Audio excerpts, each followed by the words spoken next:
Demain. C'est ce qu'ils ont dit à la météo, mer calme pour demain. Les hommes, un peu de joie, guère plus, de quoi tenir jusqu'au prochain coup de poing dans le bide, et ça repart comme si ça s'était jamais arrêté. Si elle n'avait douté de rien à aucun moment, mécanique première. Faut nous voir, fiers et contents, avec nos airs d'avoir déjà vidangé la mer avant même d'avoir mis un pied sur nos bateaux. À s'en congratuler, tournée générale et celle du patron. Tout juste si on se dit pas que tout compte fait, c'était une bonne chose ces trous des derniers jours. Qu'elle nous a remis les idées à l'endroit, histoire de mieux savourer ce qui vient. Et comment je vais dépenser mon pognon, et qu'est-ce que tu vas faire du tien, et que je te l'avais pas dit, oui ou merde, qu'il fallait pas s'inquiéter et que tout finirait bien. Les bordures des corps se redessinent, à nouveau fermes. D'abord les visages, les sourires dessus, nets et constants. Et dans les yeux, l'éclat revenu.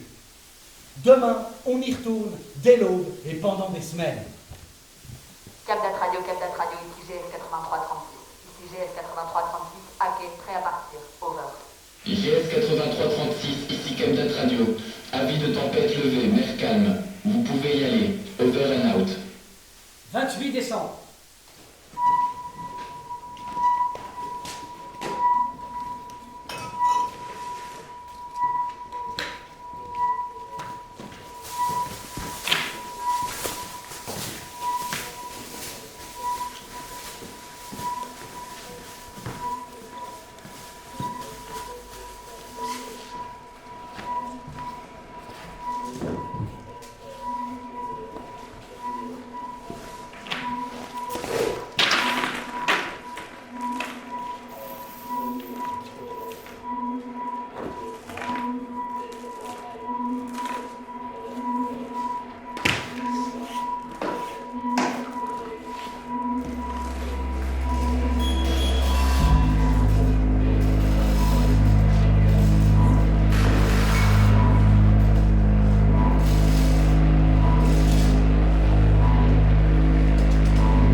Oh merde.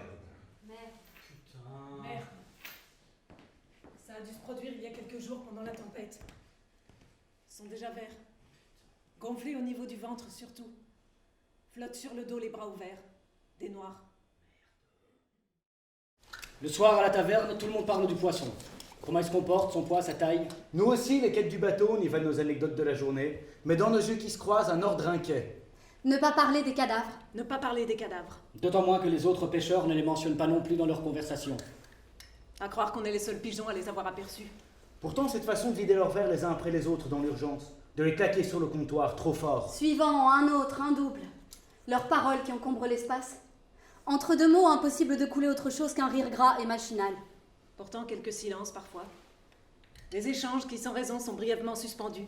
Des yeux qui se perdent et s'arrêtent dans ceux du voisin. Dans les nôtres aussi. L'impression qu'ils guettent nos regards. Tente d'y lire ce qu'on n'a pas pu manquer de voir sur la mer et dans nos filets, à quelques kilomètres de nos côtes. La peur qu'ils comprennent. L'intuition qu'ils savent. Attendre. Qui en premier parlera de ce qu'il a vu sur l'eau? Qui n'aura pas les couilles de fermer sa grande gueule? Qui, par conséquent, prendra le risque d'être tenu à l'écart des hommes de la mer dure, pauvres, et déterminés à ne pas laisser filer leur saison? Tout le monde? Personne? Tout le monde ou personne?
J'ai ramené la pochette remplie de papiers administratifs à la maison, avec le chapelet et les amulettes. Je les ai déposés sur la table de la cuisine où ma femme épluchait des oignons. Sans me regarder et les regardant à peine, elle m'a ordonné de jeter ces saloperies, qu'on aurait des problèmes si quelqu'un d'autre les voyait. Fasciné, je les dévisageais en train de préparer une dorade. Je lui ai signalé que le poisson qu'on allait manger avait bouffé des cadavres, ce qui par conséquent faisait de nous des sauvages. Elle m'a répondu qu'elle n'aimait pas mon humour macabre, s'est crue obligée de préciser que la mer était vaste, les poissons nombreux, que rien ne me permettait de dire que celui-ci, précisément, s'était gavé d'Africains crevés. Je lui ai dit que c'était pas de l'humour. Elle est partie se coucher.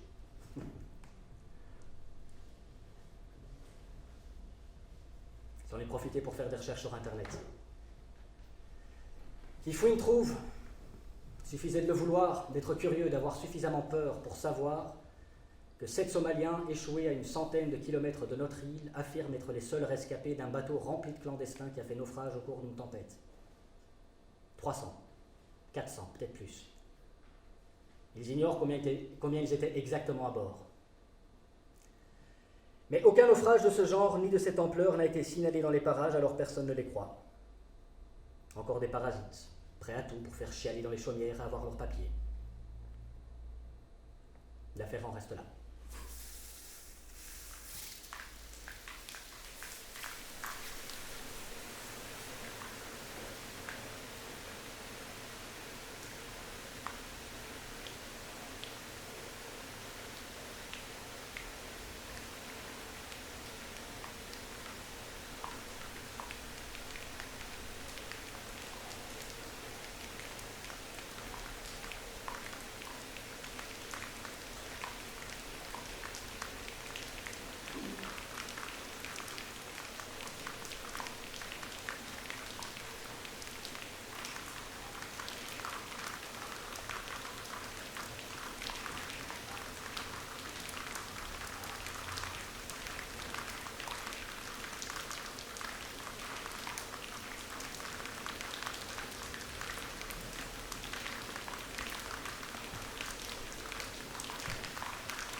Une nouvelle année assortie d'habitudes inédites. Redouter le poids inhabituel d'un filet de pêche annonciateur d'une énième fournée de thon blanc. Scruter le travail de la mort sur les corps, espérer qu'elle se hâte, compter sur tout ce que la mer comporte de gueules et de dents pour lui venir en aide. Trier les barres et les dorades plus soigneusement qu'à l'accoutumée. Au début, c'était facile, la séparation des corps et des poissons était nette. Mais à présent, des morceaux de cadavres pourraient passer inaperçus si on y prend garde. Se mélanger aux poissons. Mauvais pour le commerce. Une ménagère découvrant un doigt humain dans son panier. Nous lui épargnerons ce désagrément et continuerons à subir en silence l'assaut des thons blancs. Bonne année!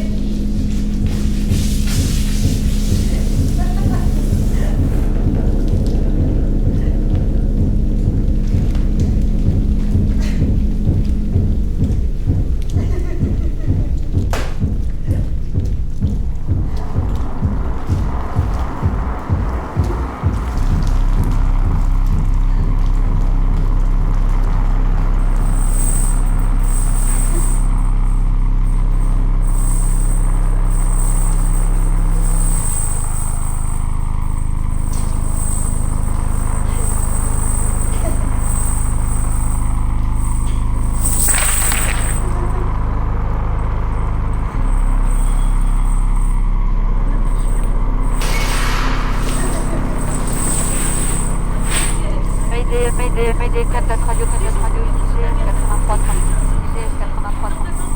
Nous traversons avec le brouillard, Alban, moi, cette zone, votre station d'accueil est endommagée. J'espère que vous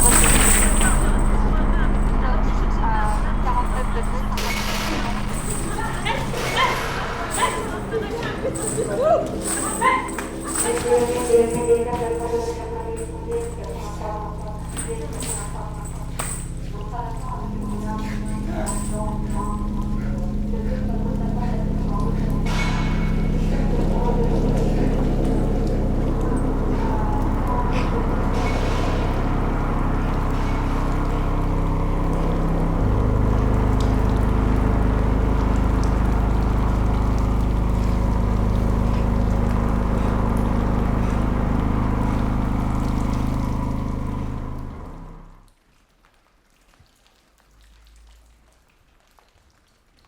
notre rentrée au port nous attend un flic, venu aux nouvelles. Trouve pas ça très clair, mais cette histoire de Somaliens échoués à une centaine de kilomètres de notre île, affirmant être les uniques survivants d'un bateau qui a chaviré lors de la tempête. 300, 400, peut-être davantage. Ils n'ont jamais su précisément combien ils étaient à bord. N'en démordent pas, les Somaliens. Alors le flic enquête, se rend dans les villages, les capitaineries, cherche à comprendre. Par acquis de conscience, sans grande conviction, mais il enquête. On lui dit que dans notre bout de mer, on n'a rien vu. Que si c'était le cas, on l'aurait dit. On veut même l'aider, lui suggérer des pistes. Ça s'est déjà vu, des migrants enfermés dans les cales des bateaux et les freezers où sont conservés le poisson. En cas de naufrage, ils sont pas prêts de remonter à la surface, les cocos.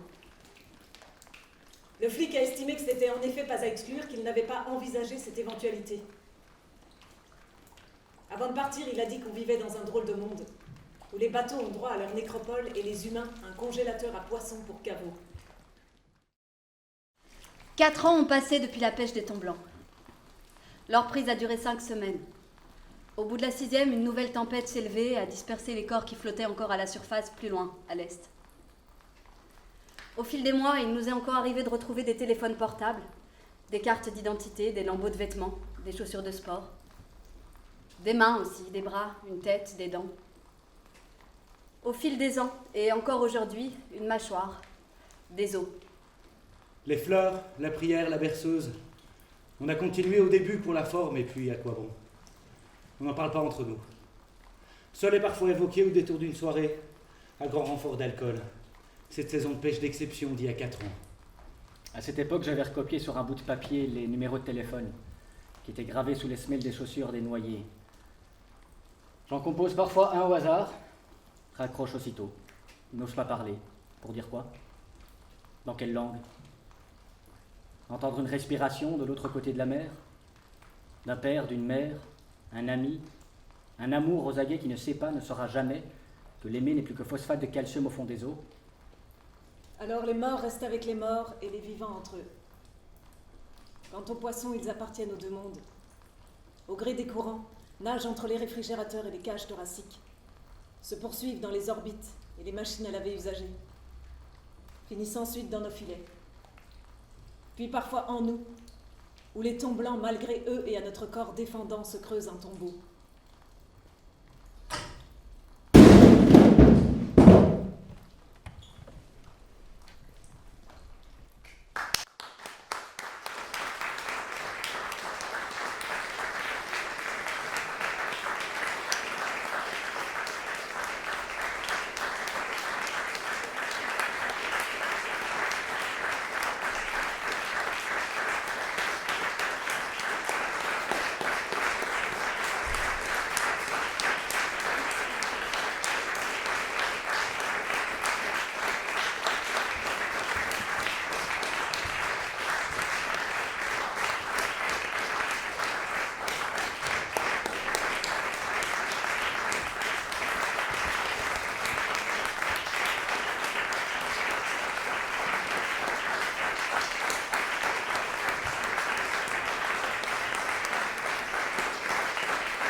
Comme chaque année, il y a une collecte qui est organisée pour l'Union des artistes. Donc c'est une association qui vient en aide à des artistes, mais aussi toutes les professions du milieu artistique, aussi bien financièrement, juridiquement que moralement.